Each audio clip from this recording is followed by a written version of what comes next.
بندی کرو، تلاوت دا اہتمام کرو، ذکر اذکار دی عادت بڑھاؤ، درود شریف زیادہ پڑھو، استغفار زیادہ پڑھو، رات کو سومن کرے پہلے سورت ملک دی تلاوت کرو اور توبہ کر کے سمو، کوئی پتہ نہیں زندگی دی آخری رات ہوئے، کوشش فرمیشو بولے دری وے، کوشش فرمیشو، اللہ تو کو جزائے خیر عطا فرماوے۔ نال میرے بھائیو دوستو بزرگو، ایک گل ضروری سمجھو کہ قرآن مجید جڑا اللہ دا کلام ہے، یہ صرف قرآن اللہ دا کلام ہے، یہ کنو علاوہ کوئی اور کتاب اللہ دا کلام کوئی نہیں، سمجھ آئیے؟ یہ واحد کتاب ہے جڑی اللہ دا کلام ہے، یہ اللہ نے سنت خاص مہربانی فرمائیے اپنے آخری نبی تے آخری کلام اتارے، آنکھو بے شک ان کا درجہ بہت اونچا ہے، ان کی شان بہت اونچی ہے، ان کی حفاظت کی ذمہ داری اللہ تعالیٰ نے چاہیے۔ اللہ تعالیٰ نے جڑے ویلے قرآن مجید کو زمین تے نازل فرمائے، کتاب کی شکل نہیں نازل کیتا، کتاب آسمان تو نہیں آئی، زبانی آئیے، جبرائیل زبانی پڑھدا ہا، پیغمبر دے دل تے قرآن اتردا ہا، حضرت پیغمبر کو قرآن آپ یاد ہوے دا ہا، پھر آپ اپنے صحابہ کو پڑھیں دے ہن، صحابہ کرام پھر قرآن مجید کو پڑھتے بھی ہن، یاد بھی کریں دے ہن، اور نال نال لکھتے بھی ہن، لکھ دے ہن۔ وہ زیادہ کاغذ دا دور نہ ہا، زیادہ پریس دا نظام نہ ہا، اور قلت ہائی، تو مختلف چیزیں تے حضرات صحابہ لکھ دے ہن، کوئی درخت دے اتے لکھدا ہا، کوئی پتھر دی چٹان تے لکھدا ہا، کوئی ہرن دی چھلی تے لکھدا ہا، کوئی اٹھ دی کھل تے لکھدا ہا، کوئی کپڑے دے پارچے تے لکھدا ہا، کوئی دیوار تے آیتاں لکھدا ہا، کوئی درخت دے پتے دے اتے لکھدا ہا، کوئی لکڑی دے تختے تے لکھدا ہا، ان میں مختلف چیزیں تے قرآن مجید دے ٹکڑے، حصے، آیتاں لکھے ہوئے موجود ہیں۔ زیادہ تر حضرات زبانی پڑھتے ہیں، زبانی سنتے ہیں، زبانی اگو تعلیم دیندے ہیں، اور نبی علیہ السلام دے بہت سارے صحابہ آپ دے سامنے قرآن دے حافظ بن گئے ہیں، صدیق اکبر حافظ ہیں، فاروق اعظم حافظ ہیں، عثمان غنی حافظ ہیں، علی المرتضی حافظ ہیں، زید بن ثابت حافظ ہیں، ابی بن کعب حافظ ہیں، ابو موسیٰ اشعری حافظ ہیں، معاذ بن جبل حافظ ہیں، عبداللہ بن مسعود حافظ ہیں، یہ اونچے حضرات ہیں۔ اور نبی علیہ السلام دی اہلیہ محترمہ عائشہ صدیقہ قرآن دی حافظہ ہے، بی بی ام سلمہ قرآن دی حافظہ ہے، بی بی حفصہ قرآن دی حافظہ ہے، آپ دی چھوٹی بیٹی سیدہ فاطمہ الزہرا یہ بھی قرآن دی حافظہ ہے۔ ایک دور میں رہ گئے، نبی علیہ السلام دی رحلت تھی گئی، صدیق اکبر رضی اللہ عنہ نبی دے جانشین بن گئے۔ صدیق اکبر پیغمبر دے مسلح تے آئے، امت کے اندر کئی فتنے پھیلن لگ گئے، کچھ لوگ ختم نبوت دے عقیدے دا انکار کر دیتا، کئی لوگ اسلام چھوڑن لگ گئے، کئی لوگ زکوٰۃ دا انکار کرن لگ گئے، تو حضرت ابو بکر نے بڑی محنت فرمائی اور انہیں لوگوں کے خلاف آپ نے جہاد دا اعلان کیتا، مسلمہ کذاب اون دور ماریا گیا،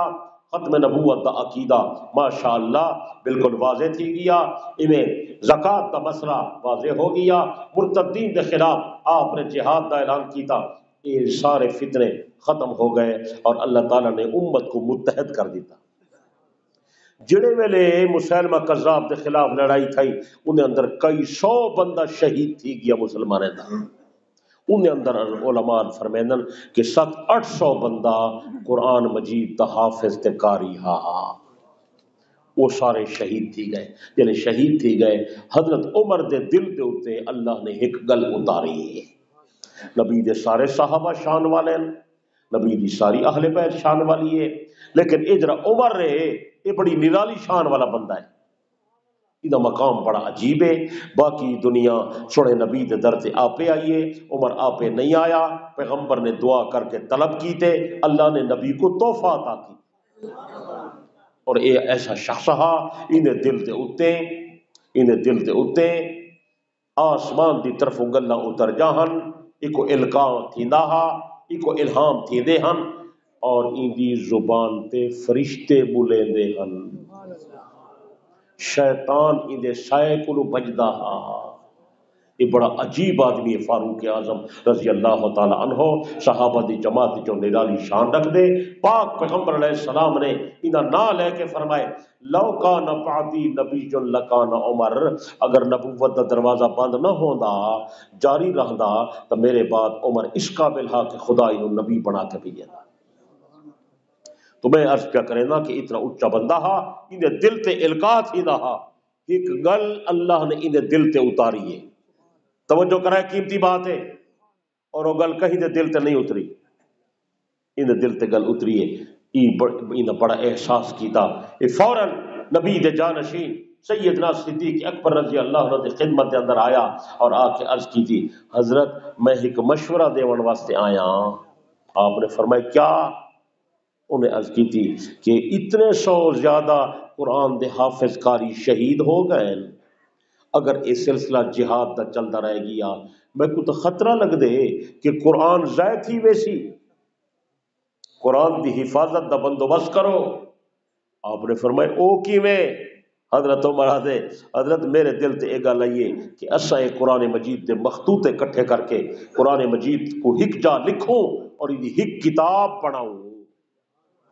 ایک کتاب اگر بن ویسی قرآن محفوظ تھی ویسی آگڑ والی امت قرآن مجید کرے فائدہ اٹھے سی، اگر ایسا کم نہ کیتا خطرہ آمن والے لوگ قرآن کرے محروم تھی ویسن۔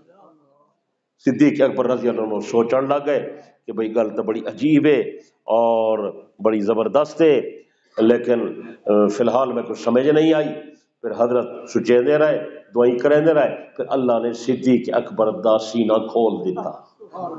آپ نے فرمایا میں کو عمر دی گل پسند آئیے، عمر دی رائے اچھی ہے، لہذا سا کوئی کام کرنا چاہیے۔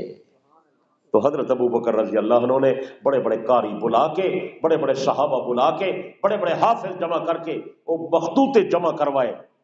اور فرمایا قرآن مجید کو یکجا کرو۔ تو یہ جڑی قرآن مجید این شکل دے اندر تیار تھا، پہلے پہلے یہ جمع کرن والا سادہ پیر ابو بکر صدیق ہے۔ وہ گل سمجھ آئیے؟ یہ تو کئی چیزیں ثابت تھی گیا، ایک تو یہ ثابت تھیا کہ صدیق اکبر جڑا کم کر گئے امت تے بڑا احسان لا گئے، اگر ابو بکر ایک کم نہ کرے نا سا کو قرآن کیویں ملدا۔ دوجی گل یہ سمجھ آئیے کہ صدیق اکبر رضی اللہ عنہ جڑا ایک کم کیتے، صدیق اکبر دا فیصلہ حجت ہے، صدیق دا فیصلہ صحیح ہے، اور ان دے پیچھو پیغمبر مہر لا گئے ہن، نبی علیہ السلام فرما گئے ہن لوگو میرے بعد ابو بکر تے اعتماد کرا ہے، میرے بعد ابو بکر کی تابعداری کرنا۔ بخاری شریف حدیث ہے، ایک عورت نبی علیہ السلام کی خدمت کے اندر آئیے، یا رسول اللہ مسئلہ پوچھنے کے لیے آئی ہوں۔ آپ نے فرمایا کل آنا۔ عرض کرتی یا رسول اللہ اگر میں کل آؤں اور آپ موجود نہ ہوں تو میرا مسئلہ تو رہ جائے گا۔ آپ نے فرمایا فَإِن لَّمْ تَجِدِينِي فَأْتِ أَبَا بَكْرٍ، اگر تو کل میرے پاس آئے اور مجھے نہ پائے، یعنی میں دنیا سے چلا جاؤں، تو میرے مصلی پر ابو بکر ہوگا، میرے منبر پر ابو بکر ہوگا، میرا جانشین ابو بکر ہوگا، میرا نائب ابو بکر ہوگا۔ فاتی ابا بکر، ابو بکر کے پاس آنا، اپنا مسئلہ اس کے سامنے پیش کرنا، ابو بکر تمہیں جو مسئلہ بتائے اس پر اعتماد کرنا، اس کے فیصلے کو تسلیم کر لینا۔ ابو بکر کا فیصلہ محمد کا فیصلہ ہے۔